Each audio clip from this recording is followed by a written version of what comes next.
प्रणाम गुरुजी। अभी जीवन में कुछ भी सही नहीं चल रहा है और ऐसे कठिन समय में परिवार वालों का रुख भी सही नहीं है, पर आपके बताए मार्ग पर चलने से मन में कोई भय नहीं है। विश्वास है कि ईश्वर सब संभाल लेंगे। इस परिस्थिति में भी मन में ईश्वर के प्रति अहोभाव है, उसका धन्यवाद देती हूँ।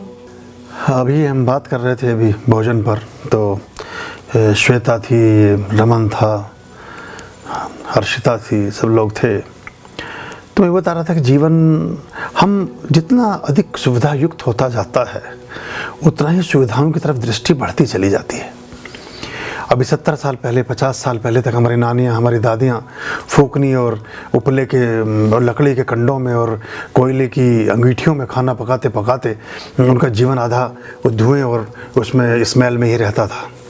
विद्युत नहीं थी, सड़कें नहीं थी, जाने आने का मार्ग नहीं था। दिन दिन में खाना खा लिया तो खा लिया, पानी की व्यवस्थाएं नहीं थी, घड़े में भर भर के पानी लाना पड़ता। भी 70 हमारे दादाओं ने, हमारे फोर फादर्स ने, पिताजियों ने और हमने भी प्राथमिक रूप से अर्ली 70s में वो सब स्थितियाँ देखी हैं कि आपको 100 किलोमीटर भी जाना पड़ता था तो पूरा दिन आपका ख़त्म हो जाता था। और फिर बैलगाड़ी ऐसा तो है नहीं कि बैल में जहाँ मर्जी तेल भरवा लिया, फिर उसके लिए चारा भी लेके साथ में जाना है। वो आटा भी लेडीज़ सुबह उठ करके 4 बजे चक्की चलाती थी, मोटे अनाज को सवेरे पीसना, फिर उसकी रोटियाँ बनाना, और वो रोटियाँ भी उपलों पर और कंडों पर, फिर वो लकड़ियों को काट करके उनको रखना। और जिस छप्पर में आप रह रहे हो उसमें पानी भी टपक रहा है। कितने लोगों के धनाढ्य घर थे, कोई पूरे शहर में 5-10 लोगों के ठीक घर थे, बाकी लोग स्ट्रगल के और संघर्ष के जीवन को जिया है लोगों ने। आप सोचें 100 वर्ष पहले कैसा लाइफ रही है, सिर्फ 100 वर्ष पहले, और ज़िंदगी चल रही है लाखों साल से। तो कितना प्राथमिक रूप से कितना संघर्ष में जीवन रहता होगा, क्योंकि कोई ना कोई बाज़ार थे, ना कोई होटल थे, ना कोई रेस्टोरेंट था, ना कोई रुकने की व्यवस्था थी, ना बाज़ारों में इतनी ज़्यादा कोई एक आध पंसारी, एक आध कोई बढ़िया दुकान खोल के शहर में रहा करता था, उसी के यहाँ जा करके आपने सामान लेके आना होता था। ज़्यादातर लोग इधर उधर से करके खेती बाड़ी करके, मतलब कितना इनिशियल ढंग से हम संघर्ष में जीवन में अपनी ज़िंदगी को जी रहे थे। आज सब कुछ आपके इशारे पर है। बल्ब दबाया तो सूरज निकल आया, मतलब रोशनी हो गई। इधर बटन दबाया तो आपका खाना बनने शुरू हो गया, कुछ और किया तो कुछ और शुरू हो गया। तो सारा कितना आसान और सुविधाजनक है। और जिस छप्पर में बैठ करके महिलाएं खाना पकाती थी 15, 20, 30 लोगों के परिवार के लिए, उसी छप्पर में नीचे पानी भी भरा हुआ है, गोबरी जो पुती हुई है फूल गई है पूरी, मिट्टी का घर थे। मतलब वो बड़ा संघर्ष और बड़ी समस्याओं के साथ जीवन लोगों ने जिया है हज़ारों वर्षों तक। और सिर्फ 100 सालों में ये जीवन आपका इस तरफ गया है, तो वो बढ़ती जाती हैं अपेक्षाएं जैसे जैसे हम सुविधाओं में बढ़ते जाते हैं। जीवन चल रहा है, ये बहुत पर्याप्त है। बाकी जीवन को श्रेष्ठ करना या जीवन को वैसे ही चलते देना या उसको और नीचे की ओर ले करके जाना, ये आपके अपने पुरुषार्थ और आपके अपने हाथ और आपके अपने संकल्प शक्ति में विद्यमान है। इसको अपने ढंग से बदल सकते हैं, कर सकते हैं धैर्यपूर्वक। क्योंकि इसे बिगाड़ने में 20-30 साल लगे हैं, 40 साल लगे हैं। इस स्थिति तक लाने में आपकी एक व्यवस्था बनी बनाई खड़ी हुई है, उसमें 2-4 साल तो दोगे, 2-4 महीने तो दोगे, 1 आध वर्ष तो दोगे। ऐसी कौन सी व्यवस्था ऐसी हो सकती है कि आपने कोई चीज़, एक बिल्डिंग 30 साल में जाकर के उसका गड्ढा खोदा हो और वो 30 मिनट में भर जाए? समय लगेगा। तो बस ये धैर्य और ये बस पर ये है कि अगर आपकी दृष्टिपात हो गया, अगर आपकी दृष्टि स्पष्ट हो गई, तो उसी दिन से सवेरा शुरू हो जाता है। तभी से आप जीवन को बेहतर और ठीक मार्ग पर ले जा सकते हो। तो अभी जो मैं अभी रमन से बोल रहा था कि जो रश्मि रथी है दिनकर की, वो बड़ी अच्छी कविता है। मतलब मैं सुनाई देता हूँ तुम्हें। मैंने उसको कहा कि मुझे उसका टेक्स्ट भेज दो, रमन ने मुझे भेजा। हमने बहुत कॉलेज के समय में उसको पढ़ते थे। तो देखिए वो कितनी बढ़िया बात उसमें कह रहे हैं, ये मैं आपको पढ़ करके सुनाता हूँ। इससे आपको बहुत सी चीज़ों की प्रेरणा भी प्राप्त होगी।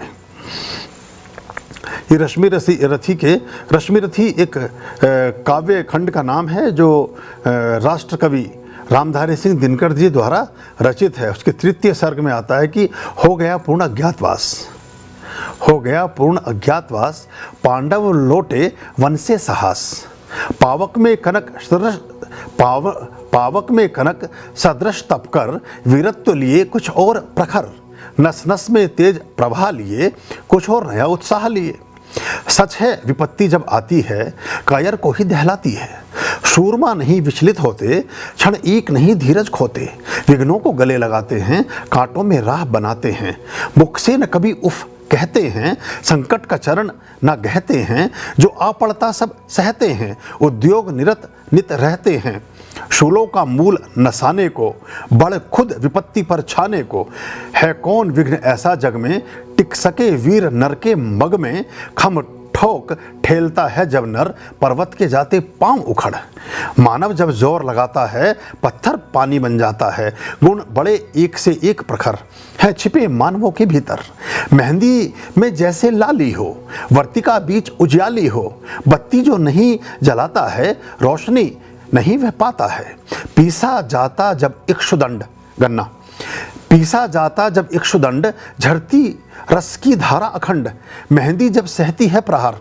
बनती ललनाओं का श्रृंगार, जब फूल पिरोए जाते हैं हम उनको गले लगाते हैं, वसुधा का नेता कौन हुआ, भूखंड विजेता कौन हुआ, अतुलित यश क्रेता कौन हुआ, नव धर्म प्रणेता कौन हुआ, जिसने न कभी आराम किया, विघ्नों में रहकर काम किया, जिसने न कभी आराम किया, विघ्नों में रहकर काम किया, जब विघ्न सामने आते हैं सोते से हमें जगाते हैं, मन को मरोड़ते हैं पल पल, तन को झिझोड़ते हैं पल पल, सतपथ की ओर लगाकर ही जाते हैं हमें जगाकर ही, वाटिका और वन एक नहीं, आराम और रण एक नहीं, वर्षा अंधड़ आतप अखंड, पौरुष के हैं साधन प्रचंड, वन में प्रसून तो खिलते हैं, बागों में शाल न मिलते हैं, कंकरियां जिनकी सेज सुघर, छाया देता केवल अंबर, विपदाएं दूध पिलाती हैं, लोरी आंधियां गाती हैं, जो लाक्षागृह में जलते हैं वे ही सूरमा निकलते हैं, बढ़कर विपत्तियों पर छा जा, बढ़कर विपत्तियों पर छा जा, मेरे किशोर मेरे ताजा, जीवन का रस छन जाने दे, तन को पत्थर बन जाने दे, तू स्वयं तेज भयकारी है, क्या कर सकती चिंगारी है। तो आप पौरुष और परिश्रम, विघ्न और आघात, अभाव और समस्याएं आपके जीवन को निखारने, संवारने, सुधारने और श्रेष्ठ बनाने के लिए प्रकट होती हैं। बहुत सामान्य जीवन में कभी संघर्ष नहीं होते, बहुत साधारण रूप से जिन्होंने अपने जीवन को व्यतीत कर ले जाना है वो व्यक्ति बिल्कुल एक आर्टिफिशियल माहौल में अपने जीवन को व्यतीत करते हैं। भगवान श्री राम से पूर्व रघुकुल में कितने सम्राट हुए, उनके पश्चात भी कितने सम्राट हुए। किसको याद किए करते हैं आप, जिन्होंने 14 वर्ष वनवास झेला, जिन्होंने जीवन के संकट और आघातों को साक्षात्कार किया। तो ये जितने महापुरुष, जितने अवतार, जितने हमारे प्रखंड, जितने हमारे महाकाव्य, जितने हमारे रामायण, गीता, उपदेश और जितनी चीज़ें, ये सब आपके जीवन के संघर्षों की गाथाएं हैं। और उन्हीं सम्राटों को भी आप याद, चंद्रगुप्त को आप याद रखते हैं, आप सम्राट अशोक को याद रखते हैं, आप विक्रमादित्य को याद रखते हैं, आप रामायण महाभारत के जो श्रेष्ठ राजा हैं उनको याद रखते हैं। रावण में, लंका में रावण से पहले भी कोई हुआ होगा, रावण के बाद भी कोई हुआ होगा, कोई भी आपको याद नहीं। कि जीवन में संघर्ष है, जिसके जीवन में आघात हैं, जिसके जीवन में अभाव है, जिसके जीवन में समस्याएं हैं, उससे परमात्मा कुछ डिफरेंट चाहते हैं। और वो जब डिफरेंट करता है तो उन विपत्तियों पर विजय प्राप्त करता है। और विपत्तियों पर विजय प्राप्त करने वाला व्यक्ति ही सच्चा पुरुषार्थी होता है। सच्ची स्त्री, सच्चा पुरुष वही होता है जो उन समस्याओं को हरा करके और जीवन के पथ पर अपनी विजय गाथा को लिखता है। तो आप बहुत छोटे संबल के साथ, छोटे मनोबल के साथ इसमें जुड़े भी नहीं, क्योंकि आपके जीवन में जितने गहरे संघात होंगे, जितने गहरे संघर्ष होंगे, जितनी विपत्तियां, परेशानियां, स्ट्रगल और कंट्रास्ट आएंगे, उतना ही बड़ा उभर करके आपका जीवन होगा। शोले एक फिल्म आई थी, गब्बर सिंह को जो दिखाया गया, वो गब्बर सिंह को मारने वाले ही हीरो बन सके। रावण का किरदार इतना बड़ा है, उसको पराजित करते ही राम बहुत श्रेष्ठ खड़े हो जाते हैं। कौरवों के साथ एक से एक बलशाली हैं, उनको धूल चटाते ही पांडव अमर हो जाते हैं।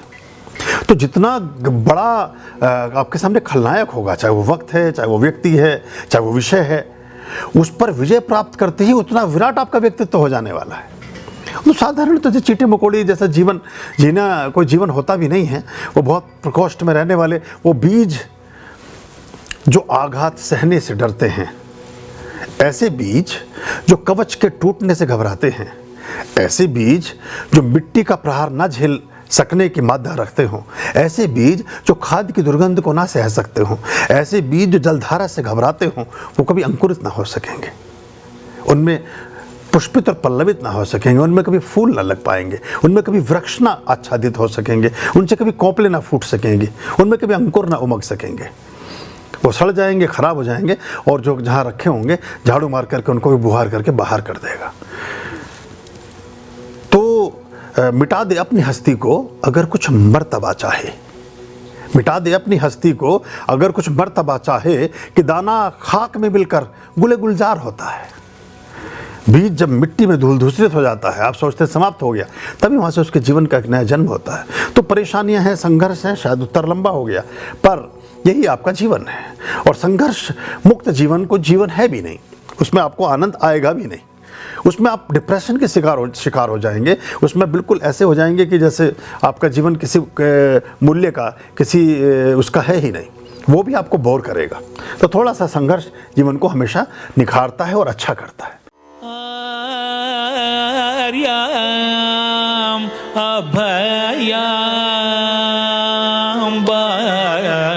भज रे चित संततम